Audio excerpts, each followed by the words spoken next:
Joan Quinn Profiles. As an editor for Andy Warhol's Interview, the Los Angeles Herald Examiner, LA Style, and Detour magazines, Joan covered the social set, the Hollywood hotshots, the international art scene, the mysteries of food, the excitement of travel, and the fabulous world of fashion.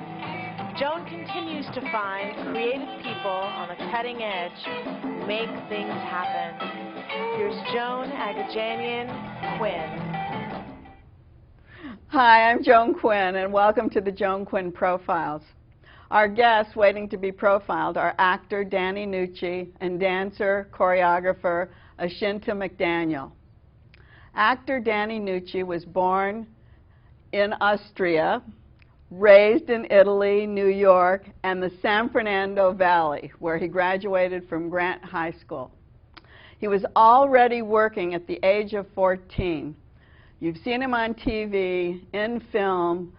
He's even made 24 films, but we remember him as the sidekick friend of Leonardo DiCaprio in Titanic. I don't know why that happens, but does it haunt you or does it make you happy? It's been fantastic. Oh, you like it? Oh, good. Yeah, because when you know, people stop me on the street and they look at me and they go, how do I know you? I go, I'm an actor, and they go, what have I seen you in?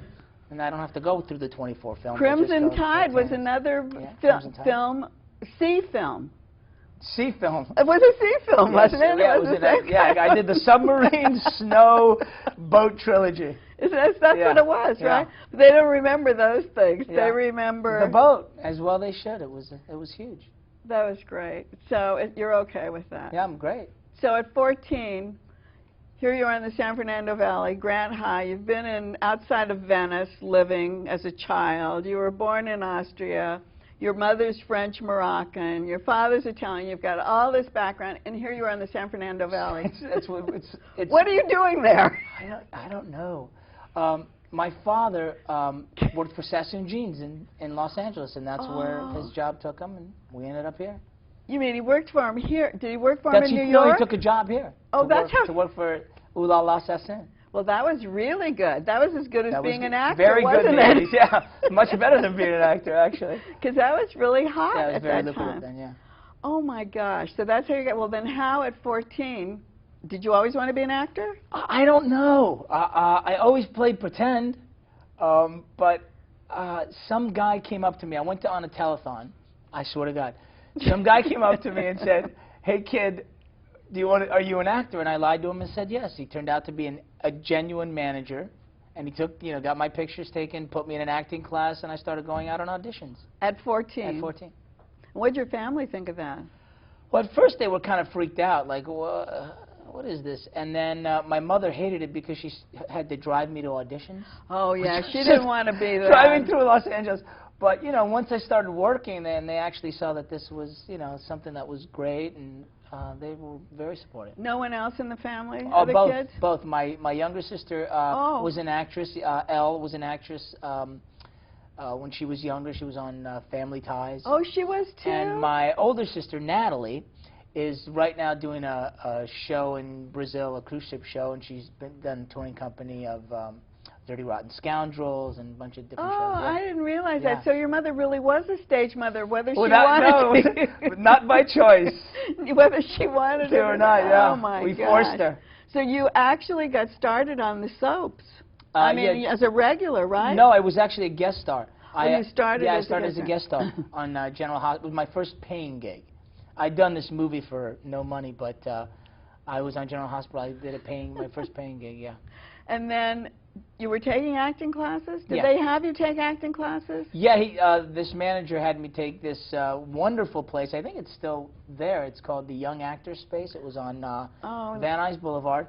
And there was a bunch of kids taking classes, and that's where I sort of started to do it.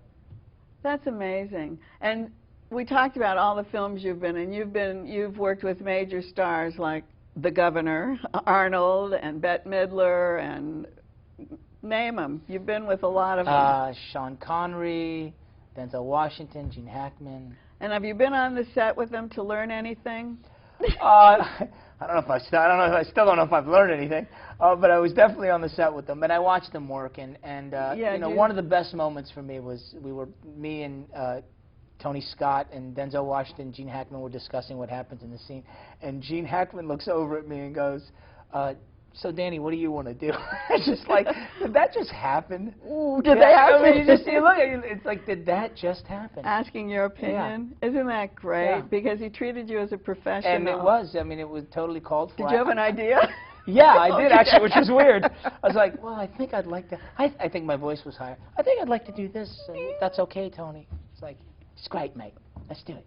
Oh, he has a really English accent, right? So you are watching these great actors on the set then and learning as you go along. How do you change your look? Because when I met you, you just certainly didn't look like this. You have just don't a lot shave for a couple of days. And that's it? Comb my hair different. No, it depends on, you know, I mean, I don't go out to change my look. I mean, most days I just let my hair grow and my facial hair grow because I don't know what the role is going to be, and it's a lot easier to shave and cut than grow. So I just let myself go until, depending on the role I get. And then are you always auditioning, even though you've made so many films and you're at such a level of work? Yeah, I mean, you know, always, there's a lot of competition, so as you try to go up the ladder and do, you know, work that interests you more, there's a lot more people sort of clamoring for the same kind of gig. So yeah, you audition, you compete. Do they all look like you? I don't know. I compete for so many different things that, you know, there's different kinds of actors reading for different kinds of roles. So you don't go out for a blonde, blue-eyed guy? Not often. No. But if you do, they could rewrite it for you, right? Yeah, I guess it depends on the character. You know. So have you done a lot of stage? I've not done a lot of stage. Actually, this play... This is what's so great. Yeah. I knew you hadn't done stage. That's why I wanted to No, I get have done you. stage. I just haven't done it in 16 years. Wow. Yeah. Really? Yeah, the last time I did a play was 16 years ago. Well, you know, a lot of people say that actors have to be on the stage all the time because it's helping them sharpen their acting abilities. Have you found this? Well, I must be dull. Well, it's definitely a lot of work. It's a lot of work. You're doing The Last Days of Judas Iscariot, yes. And it's written by Stephen Gurgis. Yeah. And he is the best writer. How do you like him? I was blown away. The producer and also one of the stars of the play, Ronnie Marmo, called me and said, I've got this role for you. We've been looking to do something together. And he said, I've got this role for you. Read it. And I was like, okay. And I picked up the play, and I couldn't put it down. The Last Days of Judas Iscariot. And he wrote Jesus Jumps the A Train. Jesus Jumps the A Train and Our Lady of, is it? Yeah, 103rd, yeah. Street, yeah. Isn't it? Yeah. I saw both of those plays off Broadway, and he's just so compelling. I haven't seen this. Is this compelling in the same way? It is. I mean, it's got everything that you love about him, and you know, it's poignant. It's got that great urban feel to it, yeah, and very he much. communicates very well through the characters. Tell us the story, a little bit of it. Well, not all of it. No, but the premise is Judas is on trial for what he's done. His bad deeds? Yes, in purgatory, and they're deciding his fate. And you know, it's a courtroom setting, and we bring in witnesses like Sigmund Freud and Mother Teresa and Caiaphas the Elder and Satan. And who is in the cast here? Katie Jacoby, Ronnie Marmo, Robert Mollahan, and I can't remember all of them. Have you worked with them before? I've never worked with any of them. I worked with the director. Oh, because you haven't been on stage. For 16 years. Well, they do other work other than Who's the director? Robert Rothbard. We did a film recently called Pizza with Bullets. Oh, and also Ronnie Marmo did that film, yeah, right? Yeah. So the three of us are teamed up again. Oh, so that's why you're on stage together? Yeah, he called me up and said, do this. How's his directing? It's good. It's very good. He's just allows us to try anything, and which I love. He's not afraid to try anything. He doesn't have like, okay, it's got to be this way, and we want to be. Would you think that's good in a director? I like it.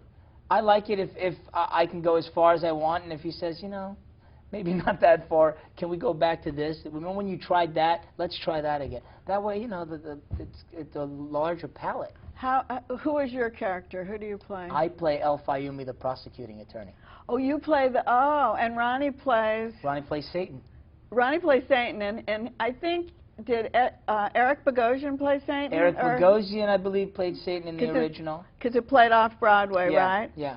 Eric Bogosian played Satan, and Yul Vasquez played El Fayum. Oh, and there were, I forget who else was connected with this. Philip Seymour Hoffman directed it.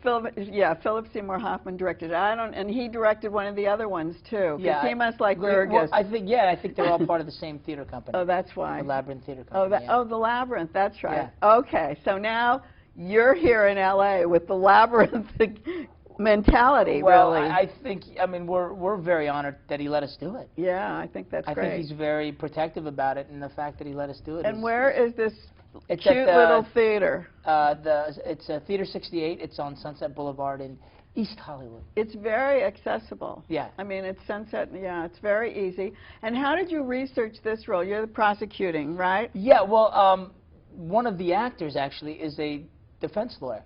Oh, so you're kidding. No, one of the actors, and so I just picked his brain and I asked him, and I, you know, and in the rehearsal process, if there was anything that needed to shift or move, or if he had any suggestions, and he gave them to me. So great, it worked out great. What about directing? Have you ever thought of directing? Have I ever thought about directing? Yes. Do you want to direct? Yes, I think I'd like to direct. Because here, you're just strictly acting. I mean, we don't do much stage work. You do TV and film. Mm-hmm. Do you sing and dance? I'm a musician, yeah. Oh, you are? Yeah, I sing, write songs, play music. Oh, so you can do a musical. Okay, we've got you doing a musical. Are you a good cook? Yeah, this is the start. First I do a play, then I do a musical. Right. This is the progression, right? And then you can be a chef. Do right, you cook? there you go. I do not cook. Oh, no I let good. the wife do that. What about your languages? Do you speak Spanish and Italian? I get by with Spanish. That's the best description of it, and I speak French. And no Italian with this Nucci like Gucci? Forgot it. I forgot Italian. When I came to the States, all I spoke was French and Italian, and English replaced Italian. Oh, because English was learned when you were back east, right? Yeah, when I lived in New York. I see. Okay, so we've got you dancing, singing. What else do we have you doing? What's next? What is this pizza movie? It's basically a mobster romp. It's a comedy, that's good. With Vinnie Pastore, and it's very, very funny. And Talia Shire. Oh, great. And Ronnie Marma, who stars in it. And right now, I'm just really focused on this play. I mean, I got to be honest with you. I'm terrified. I haven't been on stage in a long, long time, and it takes a lot of focus. Because the timing and the people you're working with? Well, more than anything, it just takes a lot more time, and there's a lot more dialogue. And I think that if you don't go as deep as you can, it's just not going to work. So you mean to be the character? Yeah, it's just not going to work. Because we'll understand it, the audience. I mean, we will be on to you. Yeah, but I'm not concerned as much for that as I want to have the experience. Oh, I see. I see. You know? Well, Danny, we can't wait to see you on the boards. Thank you for coming. Thank you for having me. And thanks for watching. We'll be right back with Achinta McDaniel, choreographer and dancer. Great.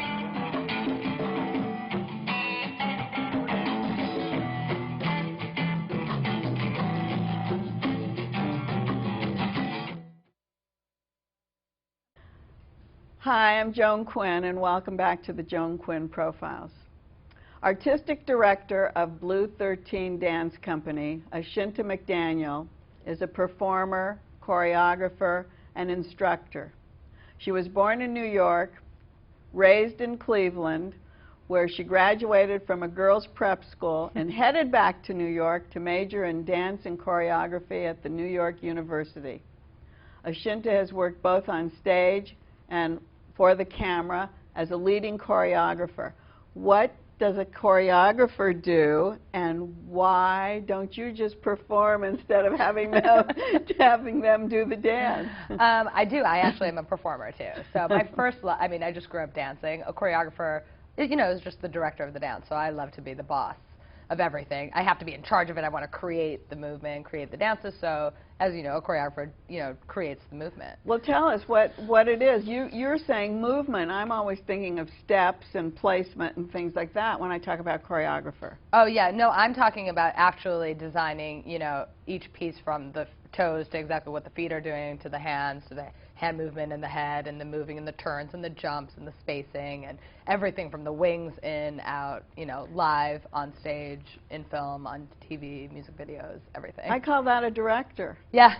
Well, yeah, it's also, you know, so my title really for Blue 13 is artistic director. Oh, I see, right. Because we'll do, you know, your traditional dance concert where it's choreography and you'll have, you know, a dance piece set to music and then it'll black out and then another piece, just a traditional dance concert. So that's really choreography. And then artistic direction is, you know, when we do our bigger shows, that's like a ballet where it'll tell a story. So then we're telling the story all through dance. So we're not relying on any dialogue, but you're kind of, you know, it's kind of dance theater. So we're doing choreography and dance movement, but we're also kind of trying to portray a story. So where does it start, Ashinta? Does it start with the music? Does it start with the story? Does it start with your moves that you want to get into those things? I never understand this. Yes, to all of those. Oh, yes? So the inspiration comes from anywhere, you know. It can be, you know, me sitting on an airplane going back home to Cleveland to visit my parents and you know, putting my iPod on and just hearing, you know, going through all of my songs and suddenly hearing one and being like, oh, yeah, this is perfect. I want to create a dance out of this, you know. And then I see. It'll come from there. Or it'll be, you know, completely opposite where there's some movement that I want to do, or I'll just be in the studio improvising and then it'll go from there. And you'll put it into the music? What kind of music are we talking about? So for Blue 13, we're best known for, and I'm probably best known for my Bollywood choreography into my Indian stuff. Okay, so you have the Blue School. Yeah. You have, what is it, Blue 13? Blue 13. Blue 13, what does that mean? Blue 13, oh, what does the title mean? It's so easy. It's my favorite color and my favorite number, and that's it. Nothing big, just that. So this is you. So it's me, it's my baby. This is your company. Right. So as artistic director, you do the choreography, you do the teaching, you do everything. In a company. Well, I can't say do everything. My dancers will kill me. I have about 20 dancers. Oh, in a company. But I mean, as far as getting the company together, everything, you do that. I founded it and I run everything. Right. So I'm the director of the company. So how do you choose those dancers who will kill you? My poor dancers. I'm a tyrant in the studio. How many do you have? I have about 20 dancers. So that's the company. That's the company. And then we do auditions yearly, you know, to bring in new people, and then, you know, I'll take apprentices sometimes if I have a really talented student that shows up from a high school or is a pre-professional dancer. So we'll take apprentices through the summer too. So what led up to this company? Well, I've just been dancing forever. I mean, this is all I've really been good at. Forever? Since I was like 23 years old. So, yeah, okay. So I'm not going to say how many years that is. But yeah, so since I was 3 years old, I've been in ballet and tap and jazz and all the Western forms. I grew up in an Indian household. You know, pure Indian household? Yeah, we're 100% Indian, but I was born in New York. I was born at Long Island Jewish Hospital. But your McDaniel doesn't have anything to do with your Indian last name. No, McDaniel is for my cute husband, Earl McDaniel. So it's because I'm married. And what was your name? It was Achinta Sani. Sani is my maiden name. So yeah, so I grew up there and was raised kind of watching Bollywood movies and hearing Hindi and Punjabi in my house, but also doing serious training as a dancer in ballet, tap, jazz, modern contemporary is my first love. And then it's just kind of... But in Cleveland? I know. Well, are there Indians in Cleveland? There's so many. There's Indians everywhere.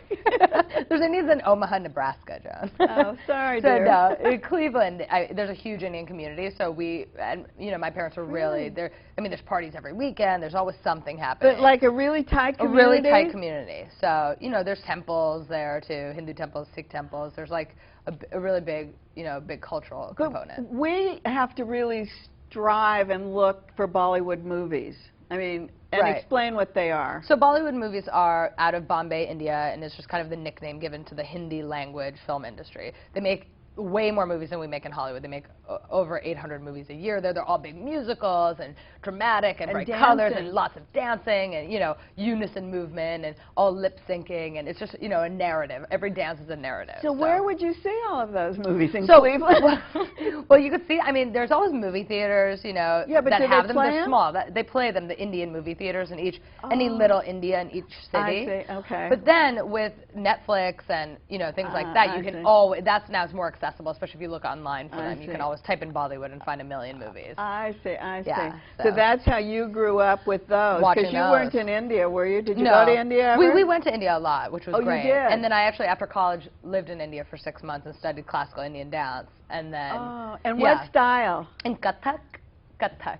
which is the North Indian form, and it's the rhythmic footwork, and it's a lot more narrative. So most of the traditions in India, just like ballet in the West, are rooted in narrative, storytelling. I see. So that's what Bollywood is too. It's all storytelling. So that's what it was such a natural progression for me to take my contemporary dance and my Indian dance and everything I grew up with and put it on the stage as a show. So did you need that ballet background and the jazz Yes. background? Oh, absolutely. And your students who come to be in your company, do They have to? They have to have ballet. They have to have. I prefer ballet and modern, and then usually, if they can bring something else like hip hop or belly dance or aerial work or fire dancing to the table, we put it all in there. We're kind of trying to create a Bollywood Cirque du Soleil almost now. Oh, you do put that Yeah, all we put in. everything in there. So essentially, it's contemporary Indian dance. So that's what we call it, Bollywood Tech. That's kind of our nickname for what Bollywood we Tech, do. but you said Bollywood Bhangra Bollywood Bhangra Beats is the name of my class. That's like my big famous class. That's the class that started the whole Bollywood You mean dance a dance craze. class, really? It's a class for and that's for everybody. That's not just for professionals or pre-professionals. That's for everybody to come in, have a blast, go crazy with me because I get so hyper in class. And What do you do? just the beat class. So we'll do do warm up. We do a nice warm up. Just a traditional 10-minute warm up. Like and then what? We'll do, like pliés, etc. yeah, we do pliés, and then we'll do some yoga. We'll do like downward dog. We'll do just traditional stretches, and then just get you going. So then it happens to be a good workout. So people now have become obsessed with my class as a workout, even though it's a dance class. So it's like a you workout, do like all yeah. the flirtiness and the cuteness and the bouncing. It's all jumping and bouncing. So it's a really fun hour class that we do. And then do some of your students or some of your company members go to that class? Yeah, so we'll have company classes also, and then Oh, we're kind I of teach see. all over LA right now, and have a ton of classes for kids, adults, everybody. Okay, is it sacrilegious to mix all of these things that you're talking about in pure Hindi dance? Probably. Oh, probably. Probably. Probably. I've never been very conventional, obviously, but just like in ballet, really traditional ballet dancers don't want to put any modern or jazz in there. No, God I know. forbid. Same. Classical, really purely classical Indian dancers in India don't want to do that either. But Bollywood is a huge umbrella of movement. It has everything in there. So Bollywood Tech for us brings the technique of Western dance into it too, but has a big umbrella of all different kinds. So it's not too bad because everybody loves Bollywood. Is there any meditation involved in it? It doesn't sound like it. You're like driving me nuts right now. But I mean, is there a part of the dance that has a meditative form? Yeah, well, so especially when we're going, for our contemporary, there's the really emotional, beautiful element too. So it's not like we're always hyper and crazy. There's the slow, beautiful, sad, heart-wrenching pieces too, So those are some that are really just because contemporary is my first love. So some really inward, emotional pieces or that are really cerebral. So we take it down too. Yeah. You've performed around Los Angeles. You performed at the Ford Theater. Yep, the Ford And what Amphitheater. was that? That was So- something you wrote. I have this. Yeah, I'm we just did our gonna last show one. this. Our last one was Pahelia, the story of Alice. Pahalian, but it's an It's an Indian Alice in Wonderland. name about Alice in Wonderland, right? So we had a brown bunny rabbit instead of a white rabbit. You know what I mean? We're really a proudly multicultural, multi-ethnic dance company. So we run the gamut as far as all different ethnicities in the company, and we really like to showcase that. So you can kind of even see. And from that then postcard. what about costumes? Who does the costumes? Who does? I actually have fashion designer aunts in Delhi, in India. Really? So I get my costumes from them. Yeah, which is great. So they'll design them for me. I also have a costume kind of wardrobe supervisor named Lisa Gar who works with me here in LA. But you didn't know how to design, what they can Well, wear? I kind of put them together. I'll do the artistic kind of design of them, but usually I'll just entrust it to my aunts who are just amazing fashion designers out of India. So. And then what about the music and the instruments? We have a great musical director named Tej Gill. He does. Is he Indian? He's Indian. Oh. And I think he's born in London and grew up kind of in both places. But London, you think that there's a big Indian community. There is. Not Cleveland. I know. London, you're like, yeah, not Cleveland, Ohio. Right. Yeah, that's what I think my New York influence too kind of helped there. But yeah, so he's actually scoring. We're doing a huge new premiere in August at the Ford Amphitheater called Kale. And he's actually scoring the entire thing. So first time we're using all original music, so he's scoring the whole thing. He actually is writing the music. music? Isn't that great? Oh, so that's it's really exciting. That's the first time we're really doing all original. So what is the instrument that he uses that will be the instrument? Well, he has a full studio, so he'll use live musicians. We'll have live musicians on stage and singers. But what then is he'll the have, key? He has his all of his electronic equipment and his keyboards and this and that. And then there'll be dole drums that'll do the bhangra, which is like the two-sided drum that hangs on your body. Right, so we'll usually get live drummers at our shows too to do those. It really picks up and gets the audience into it and everybody moving. And then you have tabla drums also, which are the two that sit on the floor, and we have a really great tabla player. Just, you know, there's so many, and you can use just electronic, use strings, you can use like a double violin or even a traditional violin. Sitar is another Indian instrument. Do you use it? Yeah, we use everything. I mean, you'll hear hip hop in ours, and then you'll hear something really, really futuristic and, you know, modern sounding electronic, and then you'll hear something really classic, which will be tabla and sitar. So we do everything. We're all over the place. So, okay, we've talked about the costumes, the music, the meditation. What about the food? Does food come into it? Is there food on stage? No food on stage, but actually what was really cool for was our Alice show at the Ford. The Ford is such a beautiful space, and so we took the whole courtyard, we transformed it into a Bollywood bazaar, is what we called it. Oh yeah, tell us so about that. So we had samosas and some Indian food, then we were selling beautiful jewelry and bangles and so it was earrings a big bazaar. And bindis. It was a bazaar, and we had dancers and a silt walker in the courtyard. It was fun because we wanted people to really get in the mood of the show as soon as they walked on the set. Yeah, because have you worked on these Bollywood movies? Do you think about producing one or directing one? Yeah, I've thought about my husband works in, you know, the film industry here in LA, and he's in commercials, more music videos. So we've been talking about writing something. I mean, who has enough time to even sit down and write? Not me right now, but that's definitely something on the horizon, is to actually write and produce a film and put, you know, have him be the director, and I can be the director of the dancing and just do the choreography. When you were in India, were you in any of those movies? Actually, the movies I've done have been here. Oh, they have? Yeah, the Indian movies? But Indian movies and Bollywood-themed movies or Bollywood movies. Yeah. There's a couple of them called Americanizing Shelley is one, and another one called It's a Mismatch, and it was really fun to work on them, just because I get to just go in there, do my dance, and that's it. I don't have to deal with how I have to deal as a producer for doing the live shows. I love it, but it's just a departure for me, so it's great. I think we talked about everything. What is this, dance downtown? Oh yeah, so we do, you know, then I also do events at the Music Center in downtown LA, where we have these really fun, free events for the public to come to, Dance Downtown, bhangra. So people can look out for those, especially in the summer of 2008, we do those. And this is just another show that we did back in Karishma. This just kind of shows some of the costumes too, and this fun, bright colors and the vibrance of the dance. So. You talked about Kathak. Kathak, right? Is that what is the classical? That's what you.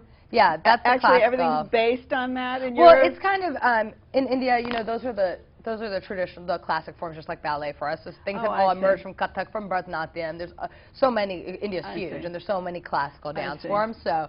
Yeah, everything kind of has emerged from there. But our best show is coming up this January 25th, 26th, and 27th. We're doing Bollywood Cabaret at Highways. Oh, at Highways? Yeah. Oh, that's good. Okay, we'll be there. So good. I'll see you there. Thank you. Thank you so much. And thanks for watching. Email me, jaquinn1, JAQUINN1 at AOL.com, 777 South Figueroa, 44th floor, Los Angeles 90017. Bye. Thank you. Thanks.